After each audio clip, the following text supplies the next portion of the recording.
જ્યોતિ સતીશ કુમાર બારૈયા છે, નવા વાડજ વોર્ડમાંથી. જ્યોતિબેન, શિવદળ સંગઠનમાં તમે મહિલા વિભાગની જવાબદારી સંભાળો છો. કેવી રીતે સંગઠન મહિલાઓ માટે કામ કરે? જેવી રીતે કે મહિલા અત્યાચાર છે, બીજા જેન્ટ્સોનું બી શોષણ થતું હશે, એવું નથી કે લેડીઝનું જ શોષણ થતું હોય છે.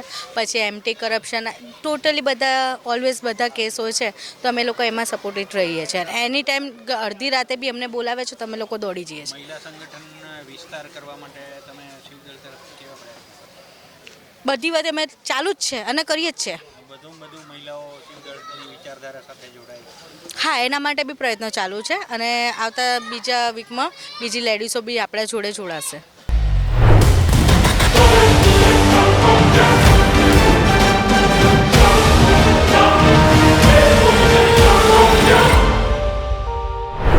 જસવંત સાંઈ જોગિયા. શિવદળમાં આજે નવી નિયુક્તિ થઈ છે કિરણભાઈની, કેવી રીતે જુઓ છો? શું પદ? કિરણભાઈને આજે ગુજરાત સચિવ બનાવ્યા છે, બરાબર. અને સંજય કુમાર બોથરાના હસ્તે, અને આજે હિન્દુત્વ માટે આગળ કામ કરી શકે. બેન દીકરીની કંઈ પણ પ્રોબ્લેમ થાય તો શિવદળ ત્યાં હંમેશા ઊભું છે ને ઊભું રહેશે.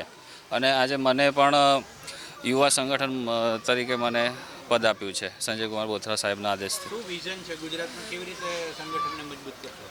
કેમ કે જ્યાં જ્યાં જરૂર પડશે, જ્યાં જ્યાં તકલીફ પડશે હિન્દુત્વને ને કંઈક જરૂરિયાત લોકોને, તો અમે ત્યાં ઊભા રહીશું.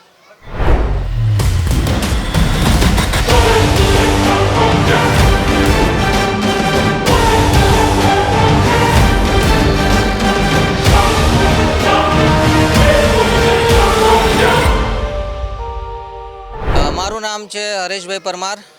હરેશભાઈ, કયા ઉદ્દેશથી આજે શિવદળની ઓફિસે આવ્યા હતા? શું કાર્યક્રમ? શિવદળની ઓફિસ છેલ્લા 2021થી સ્ટાર્ટઅપ કર્યું છે.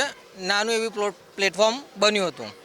અત્યારે મતલબ જે વિકસિત થયું છે અને જે રીતે આપણા ગુજરાતની અંદર કે ગુજરાતની બહાર શોષણ થતું હોય એની અંદર અમે ટીમ મેમ્બર છીએ અને શિવદળથી અમને પૂરેપૂરો સપોર્ટ મળે છે. અને જે પણ લોકોનું શોષણ થાય છે એના માટે શિવદળ એટલો સપોર્ટ કરે છે કે આજ સુધી કોઈ એવું સંગઠન નથી કે જેને શિવદળ જેવો સપોર્ટ કર્યો હોય. કોઈ પણ વસ્તુની તમે લઈ લો, કોઈ પણ ગુનાની અંદર ખોટી રીતે કોઈ માણસ કોઈને હેરાન કરતા હોય, કોઈ કંપનીની અંદર બી પરેશાન થતી હોય તો શિવદળ પહેલાં આવે છે.